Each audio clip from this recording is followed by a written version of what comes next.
जय श्री राम। सुबह उठ के मैं सबसे पहले इन जनाब से मिलने गई तो ये मुझे ऐसे ताड़ रहे थे कि जैसे मैंने उनसे 1-2 करोड़ रुपए उधार मांग लिए हो।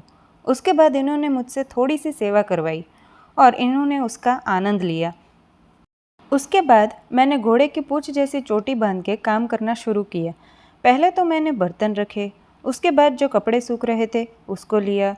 हमारे यहाँ मनुष्य जाति के पूर्वज बहुत आते हैं तो हम बाहर कपड़े सुखा नहीं सकते, इसलिए मैं कपड़े घर में ही सुखाती हूँ।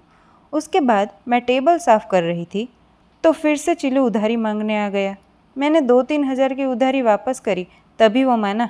उसके बाद मैंने अपनी भविष्य की चिंता को ध्यान में रखते हुए थोड़ा सा वार्तालाप किया। हालांकि उसका कोई सॉल्यूशन मुझे मिला नहीं, लेकिन बड़े लोगों जैसी बातें करके मज़ा बहुत आया। बड़े लोगों जैसी बातें कर ही रही थी तब मुझे एक लाइन दिखी और वो थी चींटियों की लाइन। और उन्होंने मुझे याद दिलाया कि हम तो गरीब हैं और हम उनके घर में भाड़े पे रहते हैं और वो हमारा खाना, बेड, टीवी, यहाँ तक कि चिल्लू पिल्लू का खाना भी वो खा जाती है।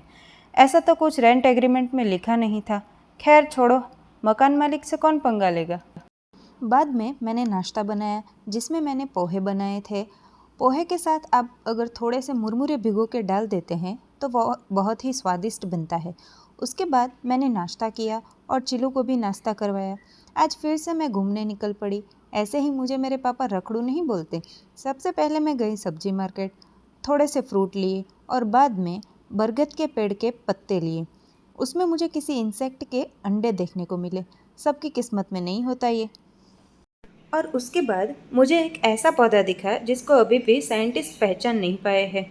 उसके बाद मेरी हरकतों की वजह से मुझे फिर से घर वापस लाया गया, लेकिन फिर भी मैंने हार नहीं मानी और जो भी पत्ते हम लाए थे इनको मैंने पानी में भिगो दिया, क्योंकि मैं इससे कुछ झक्कास बनाने वाली हूँ जो मैं आपको 10-15 दिन बाद दिखाऊंगी।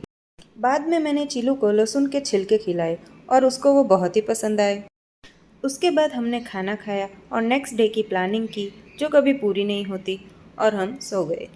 और सपने में भी मुझे उसके बाद ही सुनाई दे रहा था।